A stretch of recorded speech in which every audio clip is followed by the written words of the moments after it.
Okay, so now that we have taken a look at what we are going to learn throughout the entire course, let's get started by creating a first project. And like I said, I'm going to move a bit quickly during this section, at least in the first two lectures, which are going to contain the main user interface and the main functionality, because, well, you should already be quite familiar with what I'm about to do. So first I'm of course going to be creating a new project, and I'm going to be working here in Visual Studio for Mac. Of course, you can do all of the things that I'm going to do in Visual Studio for Windows as well. So I will start right away with a blank forms application, and I'm going to be calling this my expenses application or expenses app.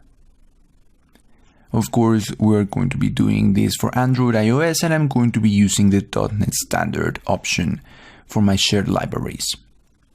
I can optionally change the location of where this is going to be hosted. Let me go ahead and do that. And I'm not going to be using any form of version control right now. App Center test, we could even do so right here. Again, we're not going to be doing that, just go ahead and create this one. So during this lecture, what I want to do is create a basic user interface of this application. So I will quickly go ahead and inside of the shared library, I am going to first create a new folder, which is going to be my views folder, which if you have, and you maybe are already familiar with MVVM, I am going to be dividing this project into my models, my views, and my view models. And first and foremost, I am going to get rid of this main page default class that is created. So I will just remove it from the project and select delete, because I want all my views to be inside of my views folder. And so inside of the views folder, I am going to create a new file, which is going to be a forms content page using SAML. And this is going to be, again, main page, only that this time the namespace is inside of that views folder. Which means that I will have to do something inside of the app.saml.cs. Because currently we are going to be using just the main page, and I think it already identifies it. But no, not really. Maybe it's just because I haven't built my project, because this main page inside of the expenses app namespace is no longer there, it's on a different namespace. But anyway, I have to change another thing here. Instead of assigning the main page of the app to a new main page, I have to do it to a navigation page and then set the root of the navigation page, which is going to be a main page. Now this is still identifying the main page. I probably have to build my project. But let me go ahead and add the correct using directive, which is expenses app.views, which is the new namespace for the main page. And let me just go ahead and order my SAML code in here. You can see that the class is in this namespace, so that is why I'm adding that different namespace. So that it is, the thing that I had to change here. Now, the main page, and let me actually just build the project so I can take a look at what I'm going to be doing here on the designer.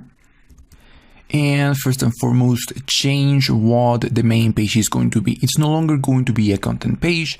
I'm going to be making this a tabbed page, because we are going to be displaying two tabs in here. Two tabs means two other views, so I'm going to go ahead and create two new pages. So I have gone ahead and created a categories page and an expenses page. Each of these, if you remember, is going to be listing something different. One is going to be listing the categories in which the expenses can be classified, with some progress about how much money has been spent in each of these. And the expenses page is just going to be a list of all of the expenses that gets added. Now I'm still missing one other page, but I will add it in just a second. I also had to change the class from which main page is inheriting, because of course I changed this to be a tabbed page, not a content page. So now main page is inheriting from tabbed page. And so I have everything ready to set the tabs for the tab page. So for that I had to add this reference to the views namespace and access the pages that I'm going to be using. Now I do have the categories first and then the expenses. I have also, by the way, gone ahead and added some resources. So I have in my drawable folders some icons that, by the way, are going to be available to you in the resources for this lecture. And the same thing for iOS in the resources for both the category and the expenses tabs to have this icon now. So I'm just setting the icon here.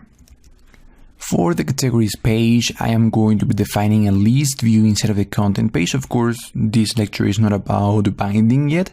So all I'm doing here is defining the item template to a data template to, of course, a view cell. Because if you remember, what I showed you is going to require both a label and a progress bar. And there is no default cell that displays a progress bar, so I have to create a view cell. Eventually, of course, I'm going to be binding some values to this. For now, I'm going to leave it just with this template. For the expenses page, we're going to have something similar, except in this case, I do have a text cell. All I need is a couple of labels for this one. And I have added a toolbar item with an icon that I have also added as an image to my resources. So of course this is also going to be in the resources for this lecture. And finally I have this new expense page, which is going to have a save button in the toolbar, and it's going to have an entry for the expense name, the amount, which I have set the keyword to numeric, by the way, a placeholder in these 3 entries. A date picker and a picker, which eventually is going to contain the categories. Now, so far, of course, I am not yet navigating to the new expense page. I am going to be adding this when we take a look at commands in one of the following lectures. But let me go ahead and run this. I am going to try this on Android. You know how this is going to work very similarly in iOS. Just to make sure that everything is running smoothly, that the icons are there correctly set. And so in the next lecture, we're going to start to add the functionality. We're going to start by adding the models, create the view models, and add some local database functionality as well. And here we see the emulator launching. The app should start in just a few seconds. And here we see the application up and running. As you can see, we indeed see the icons in here. We see the plus icon when we are on the expenses tab. And so our application looks and feels the way we expect. And of course, this would be very similar in iOS, but with the tabs at the bottom. So hopefully, so far, you feel quite comfortable doing this. We haven't done anything fancy at all so far. In the next lecture, we may start to do things related to MVVM, so you may need to remember what MVVM looks like, how it works. But that is what this section is about, for you to remember MVVM. Now that we have the UI definition, then let's move over to the next lecture and start implementing some functionality.